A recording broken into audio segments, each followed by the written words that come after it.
میں قرآن کی آیت بتا رہا تھا. قرآن میں اللہ نے کیا کہا ہے؟ وَجَعَلْنَا نَوْمَكُمْ سُبَاتًا. میں آپ کو ٹینشن ڈپریشن سے بچنے کی اصل چیز بتا رہا ہوں. قرآن کیا کہتا ہے؟ قرآن نے کافی چائے کا تذکرہ نہیں کیا. قرآن نے کیا کہا ہے؟ ہم نے رات بنائی لتسکنو تاکہ تمہیں کیا ملے؟ سکون. دماغ کو کیا ملے؟ فریش ہو جائے دماغ. سکون ملتا تو فریش ہوتا ہے نا. لیکن وہ کون سی رات؟ وہ یہ والی راتیں نہیں ہیں جو آج ہماری راتیں گزر رہی ہیں. پوری رات موبائل پہ, پوری رات آپ فون پہ گپے مار رہے ہیں. اس رات کو اللہ نے سکون کے لیے نہیں بنایا.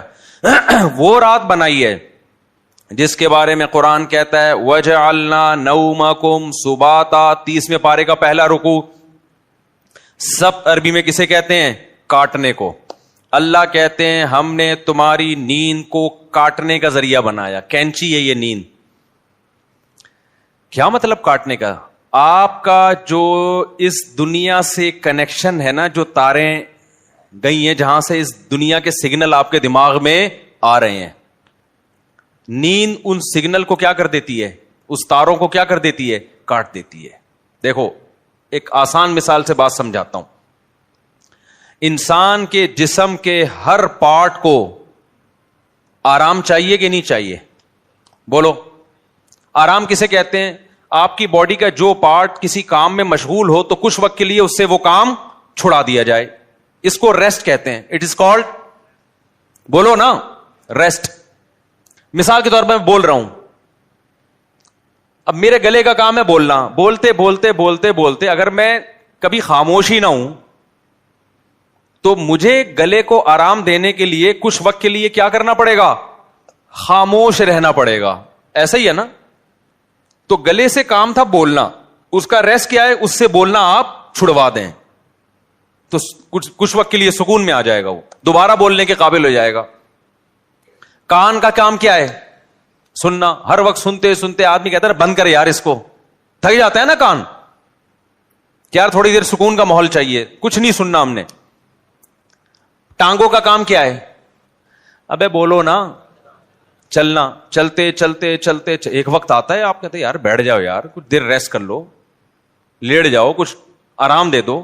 تو ٹانگوں سے چلنا چھڑوا دینا یہ ٹانگوں کا ریسٹ ہے. ایسے ہے یا نہیں ہے؟ جم میں آپ جاتے ہو, وزن اٹھا رہے ہو, 3 سیٹ لگا لیے, 4 سیٹ لگا لیے, اب نہیں اٹھا جا رہا تو آپ کا ٹرینر آپ کو کیا کہے گا؟ بھائی اب بازو کو تھوڑی دیر کیا دے دے؟ ریسٹ دے دے. جو کام میں مشغول تھا اس سے وہ کام چھڑوا دے. اب دیکھو یہ سارے کام جو ہماری باڈی کر رہی ہوتی ہے, ان کو چھوڑنے کا آرڈر دماغ دیتا ہے. دماغ کہتا ہے چلنا بند کر دو, دماغ کہتا ہے سننا بند کر دو, دماغ کہتا ہے بولنا بند کر دو. دماغ کا اپنا کام کیا ہے؟ دماغ کا ریسٹ کیسے ہوگا؟ دماغ کا کام ہے سوچنا. کیا خیال ہے بھائی؟ اگر آپ لوگ سوچ رہے ہو تو سمجھ میں آئے گا کہ دماغ کا کیا کام ہے؟ سوچنا. مجھے آپ بتاؤ دنیا میں کوئی مائی کا لال ایسا پیدا ہوا ہے جو دماغ کو کہہ کے سوچنا بند کر دے؟ دماغ کو آرڈر کون دے گا؟ ہائے آپ چل رہے ہو, ٹانگوں کو کون آرڈر دے گا کہ رک جاؤ؟ اتنا تو میرا خیال ہے جنرل نالج کا سوال ہے, یہ تو کوئی معاشرتی علوم کا سوال نہیں پوچھا میں نے. ٹانگوں کو کون آرڈر دیتا ہے کہ رک جاؤ؟ دماغ آرڈر دیتا ہے, تبھی ہم بریک لگا لیتے ہیں. میں بول رہا ہوں بولتے تھک گیا تو میرے گلے کو کون آرڈر دے گا کہ رک جاؤ؟ دماغ آرڈر دے گا. اس سے پتا چلتا ہے آرڈر دینے والا ہمیشہ اس سے سپیریئر ہوتا ہے. آپ کی باڈی کا جو پارٹ ہے نا, کوئی بھی پارٹ, اس کو آرڈر دے گا بادشاہ. وہ کون ہے؟ وہ دماغ ہے. پھر یہ اس کی بات مانے گا, رک جائے گا. کیونکہ ہمارے ٹانگوں کے پاس سوچنے کے لیے دماغ نہیں ہے, وہ خود نہیں رکیں گی, ان کو آرڈر اوپر سے آئے گا. لیکن دماغ کو آرڈر کون دے گا کہ سوچنا بند کر دے؟ نہیں ہے بات. دماغ آرڈر نہیں دے سکتا. دماغ کے لیے کوئی اوپر کی چیز ہو جو دماغ کو آرڈر دے کے سوچنا بند کر دے. کیونکہ دماغ جب اپنے آپ کو آرڈر دے گا کہ سوچنا بند کر دے تو اس کے لیے دماغ سوچے گا, تو سوچنے کا عمل کم نہیں ہوگا بلکہ سوچنے کا عمل بڑھ جائے گا. ابے کیسے سمجھاؤں مجھے بتاؤ یار. کامن سینس کی بات کر رہا ہوں یا نہیں کر رہا؟ کافی پی کے آئے ہیں کہ نہیں آئے ہیں؟ مجھے یہ بات بتاؤ. اگر کافی کی عادت نہیں ہے نا, پھر بغیر پیے بھی دماغ فریش ہوگا. اگر عادت پڑ چکی ہے تو ایک ایک کپ آپ کو پلانا پڑے گا, اس کے بغیر کھوپڑی میں بات نہیں آئے گی. یہ نقصان ہے کافی کا. پھر بھی ہم کہتے ہیں پی لو, ہمیں بھی کبھی دماغ کھوپڑی کام نہیں کر رہی ہوتی, 2 چسکے ہم بھی لگا لیتے ہیں. ٹھیک ہے, پیدا تو اسی سوسائٹی میں ہوئے نا, فضائل نہیں بیان کرتے ہم. اچھا خیر, تو اب دماغ کا کام کیا ہے؟ دماغ کو سکون ایسے ملے گا, سوچنا چھوڑ دے. اب آپ کیا کرو گے؟ اب آپ بیٹھ گئے, ٹانگوں کو آرڈر دیا رک جاؤ, ٹانگیں رک گئیں. کمر تھک گئی ہے بیٹھے بیٹھے, کمر کو آرڈر دیا بھائی لیٹ جا, لیٹ گئے بھائی. اب دماغ تھک گیا آپ کا, اب آپ دماغ کو آرڈر دے رہے ہو سوچنا بند کر دے. دماغ کا باپ بھی سوچنا بند نہیں کرے گا, بلکہ اور سوچے گا. تبھی تو اوور تھنکنگ کی ایک بیماری ہے نا. لوگ کہتے ہیں ہم جب سونے کے لیے لیٹتے ہیں تو اس وقت تو بالکل ہی نیند اڑ جاتی ہے ہماری. ویسے چلتے پھرتے رہیں گے نیند آئے گی, بیٹھے ہوئے نیند آ رہی ہے, سونے کے لیے لیٹے اور نیند کے علاوہ اب سب کچھ آنا شروع, کیونکہ دماغ اب نیند کے بارے میں سوچنا شروع کر دیتا ہے کہ سو تو نہیں سویا, صبح دیر ہو جائے گی, دماغ خراب ہوگا, یہ ہوگا. اس سے نیند آنے کے بجائے کیا ہوتی ہے, اس ٹینشن سے نیند اور اڑتی ہے. سمجھ میں آ رہی ہے بات؟ تو اس کا حل اللہ نے کیا رکھا ہے؟ اللہ نے کہا یہ تمہارے بس میں نہیں ہے کہ تم سو جاؤ, کیونکہ تمہارے پاس جو سب سے پاورفل پارٹ ہے نا وہ دماغ ہے. اس دماغ کے کنٹرول میں میں نے تمہارے سارے پارٹ دے دیے ہیں. دماغ کس کے کنٹرول میں ہے؟ وہ میرے کنٹرول میں ہے. وہ کسی کا باپ بھی نہیں سلا سکتا جب تک میں نہیں چاہوں گا. لہذا تم نے کیا کرنا ہے؟ سونے کے اسباب اختیار کرنے ہیں. سونا تمہارے بس میں نہیں ہے. اسباب کے بتی بجھا دی, لیٹ گئے, سکون کا ماحول ہو گیا, پنکھا چلا دیا, یا نیند کی گولی کھا لی, بہت زیادہ ہو گیا تو یہی ہوگا نا. تو اس سے نیند کی گولی بھی آپ کو یاد رکھو سلاتی نہیں ہے.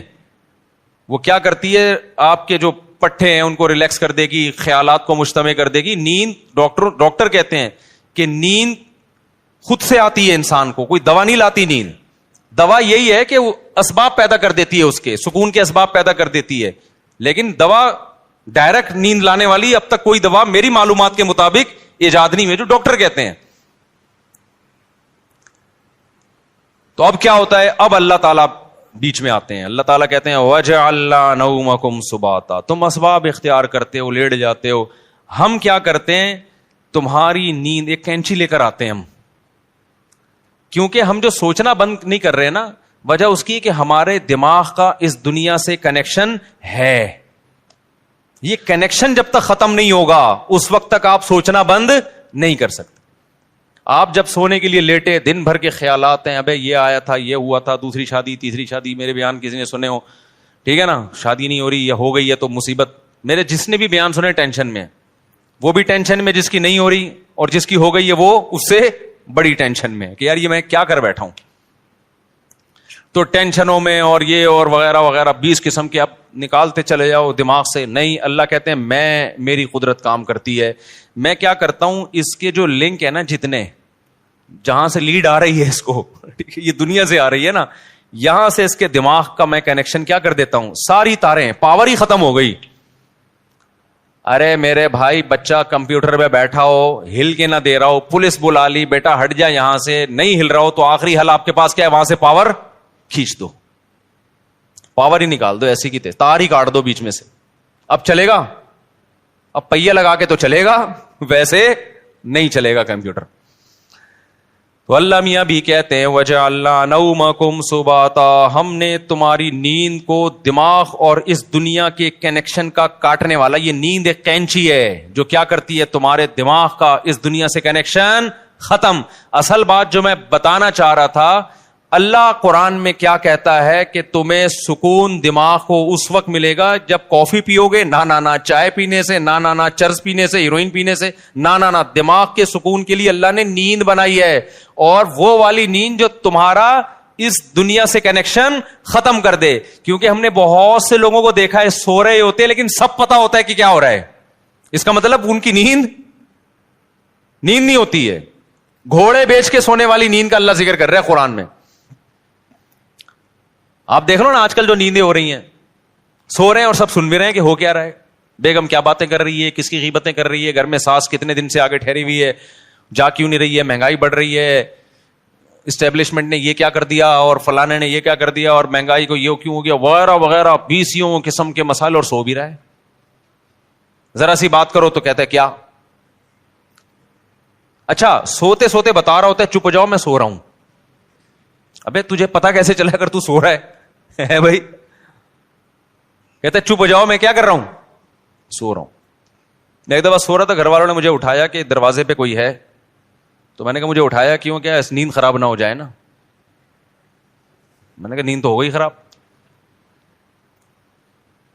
نیند تو ہو گئی خراب. تو گھوڑے بیچ کے سونا، غرق ہو کے سونا، بے ہوش ہو کے سونا، یہ والا سونا کون سا سونا ہے جس کو اللہ نعمت قرار دے رہا ہے اور جو دماغی سکون کا ذریعہ ہے. آج کل یہ والا سونا مارکیٹ سے شارٹ.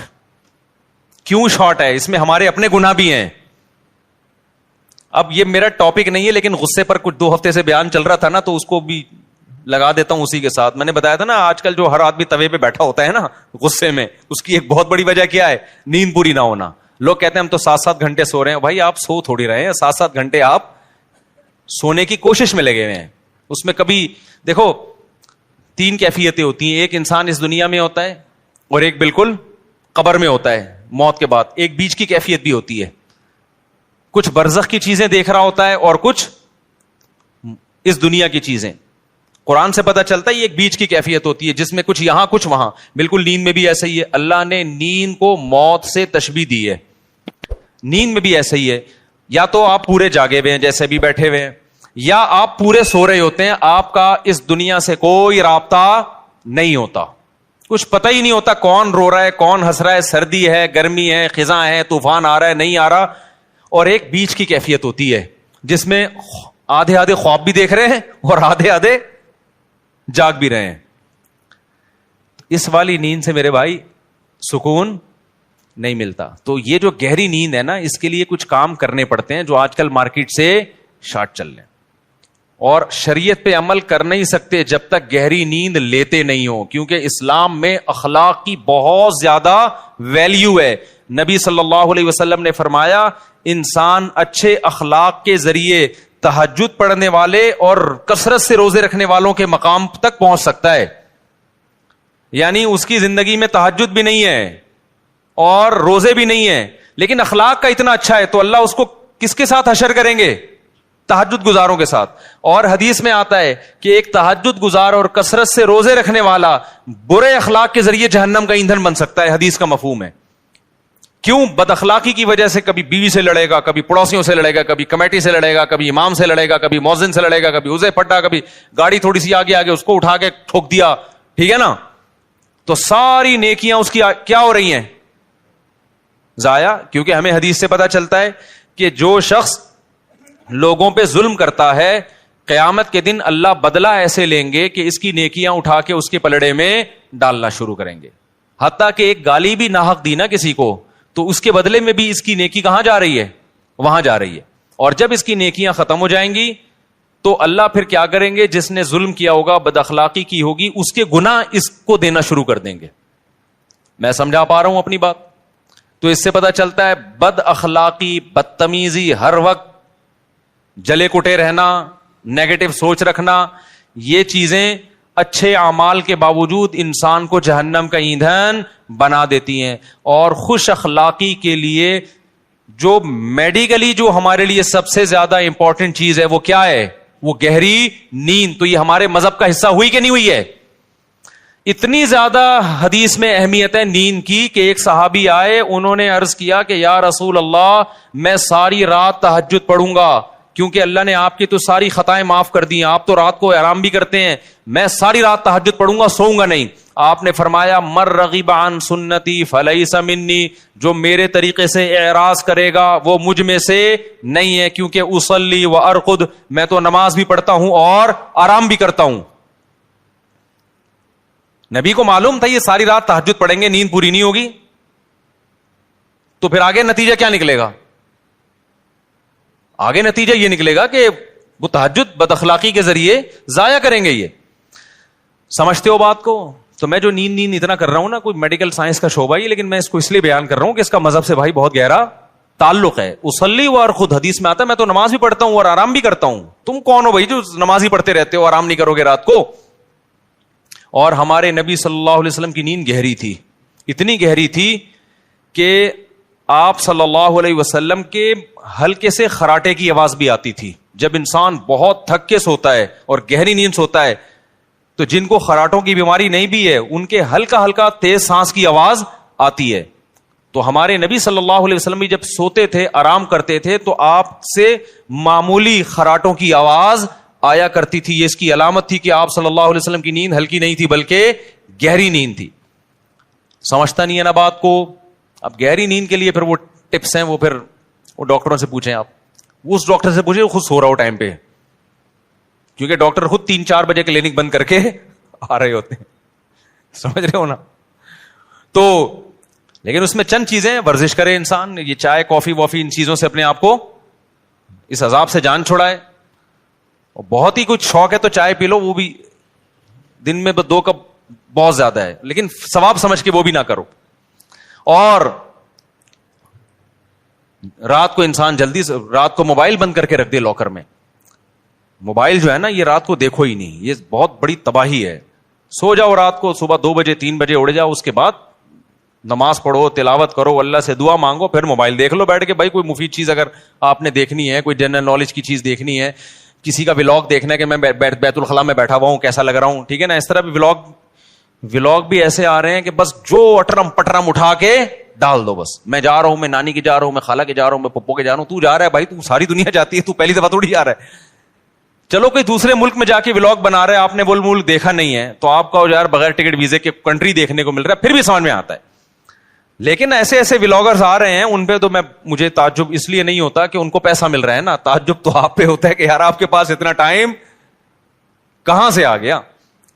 اور یہ بھی ایک بڑی بےغیرتی کی بات ہے, جس کا ولاگنگ کا چینل نہیں چل رہا نا, اپنی خوبصورت بیوی کو ادھورے لباس میں وہ لے آتا ہے. یار دیکھو, غیرت پہلے ہے, پیسہ بولو بعد میں. میں نہیں کہہ رہا کہ جو بھی عورت کو لے کر آ رہا ہے وہ گندی سوچ کا ہے, بری سوچ کا ہے, میں کسی پہ الزام نہیں لگا رہا. لیکن آپ کی بیوی اٹریکٹیو ہے, خوبصورت ہے, جوان ہے, اور ادھورے کپڑے میں آپ اس کو لا رہے ہیں, تو اس میں تو میرا خیال ہے کوئی دو رائے نہیں ہو سکتی کہ آپ کی نیت کیا ہے. یہ ایسے لوگ ہیں, اگر یہ بیگم کو نکال دیں تو ان کے چینل دھڑام سے نیچے. اور یہ ٹھرکی عوام, انٹرنیٹ پر اتنا فحش مواد پڑا ہوا ہے, اس کو دیکھنے کے بجائے کہیں بھی ان کو کوئی چاہیے کہ اپنی بیگم کے ساتھ آ رہا ہو. بھائی وہ جو مواد ٹھرکیوں کے لیے رکھا ہے وہ بھی غلط ہے, لیکن جب اتنا ہے تو پھر چل کیسے رہے یہ ٹھرکی چیزیں. اس سے پتا چلتا ہے کہ قوم کی ٹھرک اتنے عروج پہ پہنچی ہوئی ہے کہ سب کچھ دیکھنے کے بعد بھی جب ان کو پتا چلتا ہے فلاں کی بیوی آئی ہوئی ہے, دیکھو اس کو لازمی, یہ ٹھرک کی سپرلیٹو ڈگری ہے. بھائی مسئلہ یہ ہے نا کہ نہیں چل رہا تو اپنی بیگم, خوبصورت سی بیگم ادھورے کپڑوں میں لے آئی, تو سوال پیدا ہوتا ہے بھائی جس نے ادھورے کپڑوں میں عورت دیکھنی ہے وہ فلمیں دیکھ لے گا جا کے, وہ ناچ گانے والی عورتیں دیکھ لے گا, تو وہ آپ کی بیگم کو کیوں دیکھے گا؟ لیکن نہیں, وہ بھی دیکھے گا. تو یہ ٹھرک, آپ یو کے سے آئے, آپ کو یہاں کا اندازہ ابھی نہیں ہے. یہ لندن چھوڑ کے پاکستان آ گئے, کہہ رہے بہت اچھا ملک ہے, یقیناً بہت اچھا ملک ہے بھائی. ان لوگوں سے ہم پھر بھی بہت اچھے ہیں. ان میں یہ چھچور پنا اس لیے نہیں ہے کہ وہ اس سے بڑی چیزوں کے عادی ہو چکے ہیں. ہمارے یہاں کے نائٹ کلب ولب نہیں ہے, تو یہ بےچارے کسی کی بیوی ادھورے کپڑوں میں دیکھ کے تھوڑا سا کیا ہو جاتے ہیں, خوش ہو جاتے ہیں. ان سے آپ کمپیئر نہیں کر سکتے, کیونکہ یہ نا بہت سے لوگ کہتے ہیں پاکستان میں فحش فلمیں سب سے زیادہ دیکھی جاتی ہیں. غلط ہے, نہیں دیکھنا چاہیے, لیکن اس کا یہ مطلب نہیں کہ وہ ہم سے اچھے ہیں. بناتے کون ہیں یہ فلمیں؟ وہ لوگ بناتے ہیں, تو بنانے والا زیادہ برا ہے. سمجھ رہے ہو؟ جس میں جو بالکل ہی حیا لیس ہو جائے گا وہ بنائے گا. پاکستانی کم از کم اس سے تو کم ٹھرکی ہے نا, بنا تو نہیں رہا اتنی, پھر بھی دیکھنا چھوڑ دو. ایسا نہ ہو کہ آپ بولیں گے چلو دیکھنے کی وہ پرمیشن, دیکھنا بھی غلط ہے, لیکن اس سے آپ جو دوسری قوموں سے کمپیئر کرتے ہیں نا پاکستانی کو کہ یہ بڑے ٹھرکی ہیں, ایسا بالکل بھی نہیں ہے. ان لوگوں سے وہ ٹھرک کی بہت اوپر لیول پہ پہنچے ہوئے ہیں. وہ یہ بدنظری جیسی چھچور پنے کو ٹائم ویسٹنگ سمجھتے ہیں, ٹھیک ہے نا. یہ پاکستان کے غریبوں کے کام ہے یہ کام. خیر, تو جلدی سے میں بات کو سمیٹوں, کہاں سے کہاں چلی گئی. تو میں یہ کہہ رہا تھا یہ تھوڑا سا کنٹرول کر لیں سونے وونے کو, تاکہ اوپر کی سیٹنگ کیا ہو جائے, سیٹ ہو جائے, اور یہ طلاقیں بھی کم ہو ہماری سوسائٹی میں, اور یہ مار دھاڑ کے واقعات بھی کم ہو, اور یہ جو یونیورسٹیوں میں ڈرگس چل رہا ہے, چرس, آئس, یہ سب چیزیں سکون کے لیے لے رہے ہیں لوگ, لیکن اس سے سکون آنے کے بجائے تباہ اور برباد ہو رہا ہے. دیکھو مذہب خدا کی قسم بہت بڑی نعمت ہے. مذہب آپ کے پاس آپشن چھوڑ دیتا ہے سوچنے کا. شرابی شراب کیوں پیتا ہے, وہ کہتے ہیں اس میں کیا خرابی ہے, وہ بحث کرے گا. کچھ لوگ بتائیں گے کہ یہ فائدہ مند چیز ہے, کچھ کہیں گے نقصان دہ چیز ہے. تو وہ اپنی دماغ استعمال کر کے پلس مائنس کر کے ایک فیصلہ کر کے کچھ چھوڑ دیں گے, کچھ پینا شروع کر دیں گے. جو پینا شروع کرتے ہیں سوسائٹی کو کتنا نقصان ہوتا ہے. مذہبی آدمی کے پاس یہ آپشن ہے ہی نہیں. اس کے پاس 2 اور 2 4 کی طرح ہے کہ انما الخمر والمیسر والانصاب والازلام, اے ایمان والو شراب اور جوا کیا ہے, حرام ہے. بس جب حرام ہو گئی تو اب ہمارے پاس آپشن ہی نہیں ہے نا سوچنے کا کہ یہ صحیح ہے کہ غلط ہے. بس غلط ہے, جب اللہ نے کیا دیا غلط ہے تو کیا ہے, غلط ہے یہ. اب دیکھو جو لبرل طبقہ ہے ان میں پردہ ختم ہوتا جا رہا ہے. اپنی بیویوں کو دوسرے کی بیویوں سے, دوسرے دوستوں سے ملانا, دوست کی بیوی آپ کی بیوی سے, آپ کی بیوی اس کے دوست سے, کزنیں آپس میں مل رہی ہیں, اکٹھے ڈانس بھی کر رہے ہیں. وجہ کیا ہے کہ وہ یہ بحث کرتے ہیں کہ اس میں غلط کیا ہے. بھائی اگر کزن نے کزن کے سامنے ڈانس کر لیا, بہنوں کی طرح ہی ہے نا ہم لوگ, کوئی ہماری نظریں خراب تھوڑی ہیں. اس سے آہستہ آہستہ سوسائٹی کس کی طرف جا رہی ہے, تباہی کی طرف. زنا کے واقعات, گھروں سے بھاگنے کے واقعات, ماں باپ کے ساتھ بدتمیزی. جس لڑکی میں حیا نکل گئی, ابا اماں کے ساتھ تمیز سے بات اب وہ کبھی بھی نہیں کر سکتی. لیکن مذہبی لوگوں کے پاس اللہ کی کتنی بڑی رحمت کہ ان کے پاس یہ سوچنے کا آپشن بولو نہیں. کیوں آپشن؟ بھائی بیوی کو آپ نے دوست سے پردہ کرانا ہے, ختم. یہ کس کا حکم ہے؟ ہم تھوڑی کہہ رہے ہیں دوست کی نظریں خراب ہیں.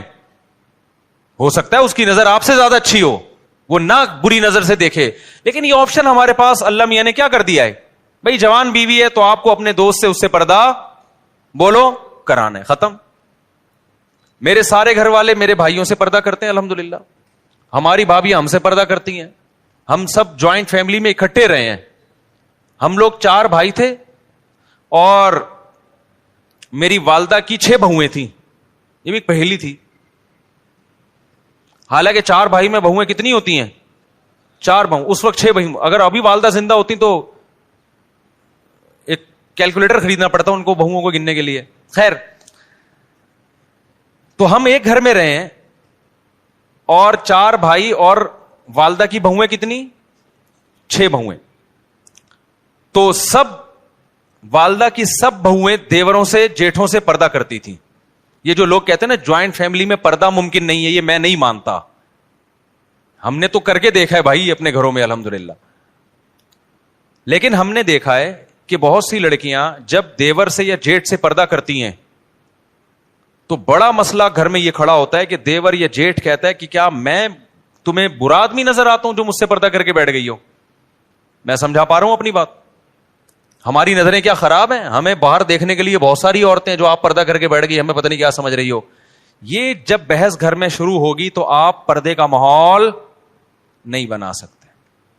اسلام نے ہمارے لیے یہ بحث کا دروازہ کیا کر دیا, بولو بند. اسلام نے کہا بھائی عورت کا زینت اس کا بھائی, اس کا باپ, اس کا شوہر, اس کا بھتیجا, اس کا بھانجا, اس کا چچا, یہ دیکھ اس کے سامنے آ سکتی ہے, پوتے نواسوں کے سامنے بھی. اس کے علاوہ سارے اس کے لیے کیا ہیں, نامحرم. اب اس کا تعلق اس سے نہیں ہے کہ دیور جیٹ کی نظر اچھی ہے یا گندی ہے. بھائی اللہ کا حکم ہے بھابھی نے دیور سے پردہ کرنا ہے. تو مذہب والا آدمی جو مذہب کو فالو کرتا ہے نا, بہت سارے کنفیوژن اللہ نے اس کے لیے کیا کر دیے ہیں, آسان, ان سے نکلنا آسان کرتا. وہ کہتے ہیں بھائی شریعت کا حکم ہے, ختم. تو سکون سے زندگی گزرتی ہے, گھروں کا ماحول اچھا ہو جاتا ہے. غیر مسلم لوگ نا پہلے یہ کزنوں سے پردہ ختم ہوا, پھر ناچنا گانا شروع ہوئے, اب اس کے بعد ان کے گھروں کا ماحول آپ غیر مسلموں کا جا کے دیکھو, گھروں میں محبتیں کیا ہو گئیں, ختم. خیر میں اب اصل ٹاپک کی طرف آتا ہوں. تو یہ ڈپریشن کی بات چلی تھی نا, چھٹے مٹے لگا رہے ہیں, ان سے ڈپریشن ختم نہیں ہوگی. ان سے ڈپریشن کیا ہوگی؟ یونیورسٹی میں لڑکیاں مڑکیاں بھی آج کل چرس الحمدللہ پینا شروع کر دیا انہوں نے. یہ اللہ کا بڑا فضل ہے, یعنی یہ طنز میں کہہ رہا ہوں میں کہ کیونکہ ہماری یونیورسٹیاں, ہمارے لبرل لوگ دینی مدرسوں پہ اعتراض کرتے ہیں کہ بچوں کو بگاڑتے ہیں یہ. اور جب ہم یونیورسٹیاں گئے تو وہاں ہم نے جب دیکھا کہ یہ سب کچھ چل رہا ہے تو پتا چلا کہ تمہارا بگاڑ اور ہمارے بگاڑ میں بھائی زمین آسمان کا فرق. ہم نے اپنے مدرسے کے دور میں ایک طالب علم کو سگریٹ پیتے ہوئے دیکھا تھا, وہ بھی چھپ کے. اس کو بھی پتا تھا کہ میرے استاذوں کو پتا چل گیا تو میری ایسی کی تیسی ہو جائے گی, ماں باپ کو بھی نہیں پتا چلے. اور یونیورسٹی میں اگر آپ چلے جائیں نا تو ہو سکتا ہے آپ کو بھی فری میں مل رہی ہو وہاں پہ کہ ایک سٹا آپ بھی لگا لیں. اللہ بچائے, یہ بہت برا ماحول ہے, لیکن جا رہے. جب مذہب آپ کی سوسائٹی سے نکلے گا تو ایجوکیشن ہی آپ کی تباہی بربادی کا ذریعہ بن جائے گی. خیر, ہم چل رہے تھے قربانی پہ, پتہ نہیں یہ کہاں سے آ گئے ہم. آپ نے گچی پکڑ کے رکھی جی. میں تو چاہ رہا تھا کہ قربانی پہ آؤں نا, میں اب آ رہا ہوں قربانی پر. تو میں اصل بات آپ سے بتانا چاہ رہا تھا میرے بھائی, اللہ میاں نے جو ہمیں پیدا کیا ہے وہ کس کام کے لیے؟ اپنی عبادت کے لیے. اللہ کیا چاہتے ہیں؟ کس کے غلام بن کے رہو؟ اللہ کے. ہاں میں یہ کہہ رہا تھا اگر آپ اللہ کی غلامی نہیں کریں گے تو کلچر کے غلام بننا پڑے گا, خاندان کا غلام بننا پڑے گا, بڑی بڑی عالمی طاقتوں کا غلام بننا پڑے گا آپ کو. تو آزاد دنیا میں کوئی بھی نہیں ہے. آزادی کا لیبل لگا کے آزادی کی باتیں کی جاتی ہیں, حقیقت میں آپ کو ایک طبقے سے نکال کے دوسرے طبقے کا غلام بنایا جاتا ہے. جیسے آج کل کے مذہبی اسکالر تقلید کے بڑے خلاف ہیں کہ ان مجتہدین کی تقلید مت کرو. تو لیبل بڑا اچھا ہے کہ ہم تقلید نہیں کرتے, لیکن اصل میں مجتہدین کی تقلید سے ہٹا کے آج 15ویں صدی کے اسکالرز کا مقلد بنایا جا رہا ہوتا ہے. تو لیبل سب لوگ اچھے اچھے لگاتے ہیں, اس کے پیچھے بڑا مسئلہ ہوتا ہے. وہ لگا رہے ہوتے ہیں اپنا فالوور بنا رہے ہوتے ہیں آپ کو کہ ہم جو قرآن و حدیث کی تشریح کریں نا وہ پہنانا آسان ہو جائے, ہم قرآن و سنت کے نام پہ جو بھی پہنا دیں یہ پہن لے. تو جب تک یہ ابو حنیفہ سے نہیں ہٹے گا ہمارا پہناوا پہنے گا نہیں. یہ سمجھ میں آ رہی ہے بات؟ تو لیبل میرے بھائی سب کے پاس کیا ہیں؟ بڑے بڑے خاندانی قسم کے لیبل ہیں. تو پھر دیکھو کچھ بھی پہنا دیتے ہیں قرآن و سنت کے نام پہ, اور لوگوں کے پاس علم نہیں ہوتا تو وہ پہن کے گھوم رہے ہوتے ہیں. الحمد. تو اب جو بات چل رہی تھی وہ یہ چل رہی تھی کہ اللہ میاں چاہتے ہیں کس کے غلام بن کے رہو. وہ میں خاتون کا واقعہ بتا رہا تھا نا کہ خلا لے لیا, کورٹ نے فوراً کھڑاک سے خلا پکڑا دیا, بچے باپ سے محروم. اب جب بچیاں جوان ہوئی ہیں تو اب وہ در بدر کی ٹھوکریں کھا رہی ہیں. زندگی کس کی تباہ ہوئی ہے اس خلا کے نتیجے میں؟ مرد کی نہیں, عورت کی تباہ ہوئی ہے. مرد کی صحت پہ کوئی زیادہ فرق نہیں پڑتا. تو اللہ میاں کا جو قانون ہے نا وہ عورت کے فائدے میں ہے. عورت جذباتی ہوتی ہے, وہ تھوڑے سے غم برداشت نہیں ہوتے, طلاقیں لے لے کے ادھر ادھر جانا. اگر وہ وفا کر لیتی, کچھ مرد کی کڑوی کسیلی برداشت کر لے, تو عیاشی کس نے کرنی ہے؟ پھر اس عورت نہیں کرنی ہے. لیکن یہ کہ ہمارے یہاں نہیں سپورٹ کیا جاتا, بس عورت کے حقوق, عورت کے حقوق, اس کا جو تباہی ہوتی ہے نظر آ رہی ہے سامنے. تو اللہ میاں کیا چاہتے ہیں میرے بھائی؟ الحمد سے لے کے والناس تک پتہ چلتا ہے کہ کس کے غلام بن کے رہو؟ بولو اللہ کے. اب اسلام چاہتا ہے کہ آپ اللہ کی غلامی کریں, تو اللہ کہتے ہیں غلامی کا زبانی دعویٰ قبول نہیں ہے, پریکٹیکل کر کے دکھاؤ, پریکٹیکلی یہ شو کرو کہ میں کس کا غلام ہوں. بولو اللہ کا. اب اس کے لیے اللہ نے 2 طرح کے حکام دیے ہیں ہمیں. ایک احکام تو وہ ہیں جن کی کوئی لاجک بنتی ہے, جن کو ساری دنیا کہتی ہے ویل ڈن, بہت اچھا کام مسلمان کرتے ہیں. مثال کے طور پر مسلمان زکوٰۃ دیتے ہیں, اس سے غریبوں کو فائدہ ہوتا ہے. ساری دنیا کیا کہتی ہے؟ اسلام کا یہ برا حکم ہے یا اچھا حکم ہے؟ بولو نا, اچھا حکم ہے بھائی. مالداروں کی زکوٰۃ نکلتی ہے, جاتی کہاں ہے؟ غریبوں کے پاس. ہم زکوٰۃ دیتے ہیں کس کو خوش کرنے کے لیے؟ اللہ کو خوش کرنے کے لیے. اللہ میاں نے ہمیں حکم دیا صدقہ فطر کا, عید سے پہلے صدقہ فطر نکالو. دنیا میں کسی غیر مسلم کو اس پہ کوئی اعتراض ہے؟ بولو نا, کوئی اعتراض نہیں ہے. دینا پڑے گا ہمیں, غریبوں کو فائدہ ہوتا ہے. ہم اللہ کی غلامی بھی شو کر رہے ہوتے ہیں کہ اللہ کے آرڈر پہ ہم دے رہے ہیں. تبھی تو ہندو تھوڑی دیتے ہیں عید الفطر میں, عیسائی دیتے ہیں عید الفطر میں, مسلمان دیتے ہیں. یہ شو کرنے کے لیے کہ ہم کس کے بندے ہیں؟ اللہ کے. اللہ نے ہمیں حکم دیا کہ عید کی خوشیوں میں غریبوں کو شریک کرنے کے لیے کیا دو؟ صدقہ فطر. اور اللہ نے کہا جس کے جتنے زیادہ بچے ہیں وہ اتنا زیادہ صدقہ فطر دے. حیرت کی بات ہے یار. یا اللہ فیملی پلاننگ والے کہہ رہے ہیں کہ بچہ آنے سے غربت مہنگائی میں اضافہ ہوا ہے, تو جس کے زیادہ بچے ہوں اس پہ تو کم ٹیکس ہونا چاہیے نا. ابے یار کیا کریں, کیسے سمجھائیں بھائی؟ اس کے آنے سے تو مہنگائی بڑھی ہے, باپ کی جیب پہ بوجھ آیا ہے. تو اسلام کہہ رہے جتنے بچے ہوں گے صدقہ فطر اتنا ہی زیادہ ہوگا. کیوں؟ اسلام کہہ رہے سورس آف انکم تمہاری زیادہ ہے کیونکہ تمہارے بچے زیادہ ہیں. یہ صرف پیٹ لے کے نہیں آئے, 2 ہاتھ اور 2 پاؤں لے کے بھی آئے ہیں. یہ سورس آف انکم ہے, یہ وسائل ہیں, یہ اثاثے ہیں, یہ ایسٹس ہیں. فیملی پلاننگ والا یہ تو بتائے گا بچہ پیٹ لے کے آتا ہے, یہ نہیں بتاتا کمانے کے لیے 2 ہاتھ اور 2 ٹانگیں بھی لے کر آتا ہے. اور ایسے 2 ہاتھ اور ایک پیٹ ایک ہوتا ہے, کمانے کی پاور 10 آدمیوں کو کھلانے کی طاقت لے کے آتا ہے. وہ سمجھ میں آ رہی ہے بات؟ تبھی سب سے زیادہ اس محلے میں الحمدللہ صدقہ فطر میرا نکلتا ہے, الحمدللہ. اور صدقہ فطر جرمانہ نہیں ہے, کیونکہ عید کے دن جرمانے نہیں لیے جاتے, عید کے دن شکرانہ ہوتا ہے. تبھی صدقہ فطر کا دوسرا نام کیا ہے؟ شکرانہ. تو اللہ نے کہا جس کی اولاد زیادہ ہے اس پر شکر بھی زیادہ ہے. اس سے پتہ چلتا ہے اسلام میں اولاد کی کثرت یہ نعمت ہے, یہ ٹینشن یا بوجھ نہیں ہے. سمجھتا نہیں ہے نا بات کو؟ خیر, آپ کی سپیڈ میں کوئی فرق نہیں پڑنے والا, ہمیں پتا ہے. آپ 2 بچے ہی اچھے لے کے چلیں, پھر بڑھاپے میں ترسو گے آپ, جوانی میں بھی ترسو گے. بچوں سے تو گھر میں رونق ہوتی ہے یار, آنکھوں کی ٹھنڈک ہوتے ہیں. تو خیر, توکل نہیں ہے, دنیا کو مسافر خانہ نہیں سمجھتے, بس وہی کیلکولیشن لے کے چلے رہتے ہیں.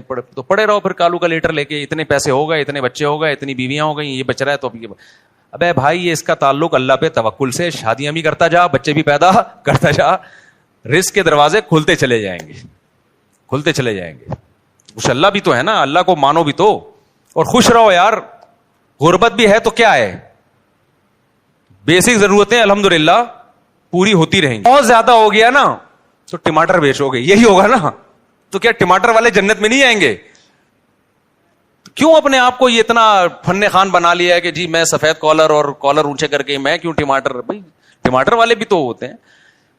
اللہ اس کی تو اللہ تعالیٰ بچائے گا انشاءاللہ, اللہ مدد کرتا ہے. لیکن ایک مثال دے رہا ہوں میں تو خیر.